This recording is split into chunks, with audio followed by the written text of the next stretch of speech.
गुस्सा आए तो उसको दूर कैसे करें, इसके लिए एक बहुत बड़े संत हुए हैं जिनका नाम था स्वामी शिवानंद। उन्होंने 1956 में एक किताब लिखी थी, पतली सी किताब है, वो इंग्लिश में किताब थी, कॉन्क्वेस्ट ऑफ एंगर, यानी क्रोध को कैसे जीते। तो वो उसमें ज्यादा मोटी किताब नहीं थी, 25-30 पेज की किताब थी, हमने पढ़ी। तो उसमें हमने 3 बातें नोट कर ली जो उन्होंने कहा जब कभी आपको गुस्सा आए तो आप ये 3 चीजें कर लीजिएगा तो आपका गुस्सा समाप्त हो जाएगा। तो कौन सी 3 चीजें हैं? पहली चीज ये उन्होंने बताई कि आप जहां पर हैं और अगर गुस्सा आ रहा है तो उस जगह से थोड़ा हट जाइए, थोड़ा दूर चले जाइए उस जगह से, पहला बताया। और दूसरा बताया कि कोशिश करिए कि 1 गिलास ठंडा पानी पी लीजिए। और तीसरी चीज ये बताई उन्होंने कि अगर संभव हो तो एक बार ओम का उच्चारण कर लीजिए तो आपका गुस्सा तिरोहित हो जाएगा। तो आप इसको प्रैक्टिकल करके देखिएगा। अब क्या है कि हमने तो बता दिया, हमको क्या करना है प्रैक्टिकल। अच्छा, गुस्सा क्यों आता है उसमें एक कारण और भी। हम लोग क्या करते हैं, गायत्री में उगते हुए सूर्य की उपासना करते हैं, करते नहीं, उगते हुए सूर्य की उपासना करते हैं। लेकिन परम पूज्य गुरुदेव ने एक बड़ी अच्छी चीज लिखी है, उसको हम कहीं मिस कर जाते हैं। आप उनके चित्र में देखिएगा, कोई भी चित्र बना होगा वो पूजन वाला जो रहता, देव स्थापना वाला, तो उसमें हिमालय जरूर बना रहता है। तो आप उगते हुए सूर्य की तो उपासना करिए, लेकिन हिमालय के ऊपर उगते हुए सूर्य की उपासना करिए तो उसमें ठंडक भी शामिल हो जाएगी। तालियां बजाते कि क्या होगी कि ठंडक भी शामिल हो जाएगी, खाली सूर्य की गर्मी नहीं रहेगी। तो हिमालय पे उगते हुए सूर्य की जब आप साधना करेंगे तो हिमालय कहते हैं अध्यात्म का ध्रुव केंद्र है, उसकी भी शक्तियां मिलेंगी और सूर्य की किरणों के माध्यम से अध्यात्म के ध्रुव केंद्र की शक्तियां हमको मिलती जाएंगी और हम आत्मिक और आध्यात्मिक रूप से उन्नति करते चले जाएंगे। तो आइए हाथ में अक्षत पुष्प ले लें, यहाँ से मंत्र बोला जाएगा और अगर आप कोई घोषणा करना चाहें तो घोषणा कर भी सकते हैं।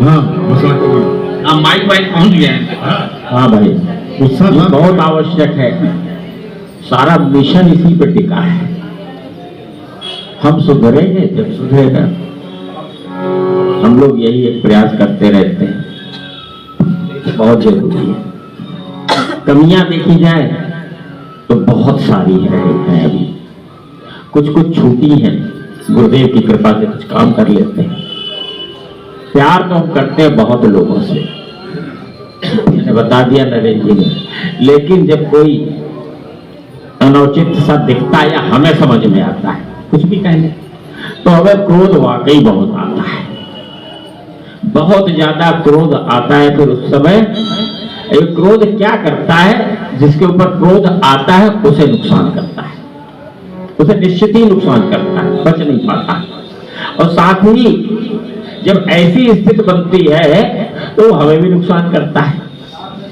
इसलिए किसी को श्राप देना मना किया गया, वो आपके ऊपर भी आता है, तो आपके ऊपर भी आता है। तो क्रोध 2 चीजें कराता है, सामने वाले का नुकसान करा देता है और आपका भी नुकसान करा देता है। तो मैं क्रोध में इतना बढ़िया लंबा चौड़ा तो भोजन दे दिया आज भाई साहब।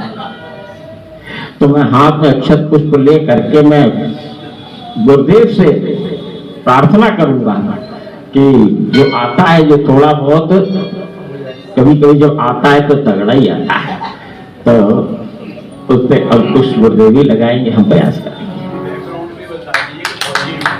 नहीं वो कोई मतलब फौजी में तो बहुत से फौजी बैठे हैं, तो मैं आज गुरुदेव से प्रार्थना करूंगा क्रोध पे अंकुश लगाए। अच्छा, चलिए यहाँ से मंत्र बोला जा रहा है।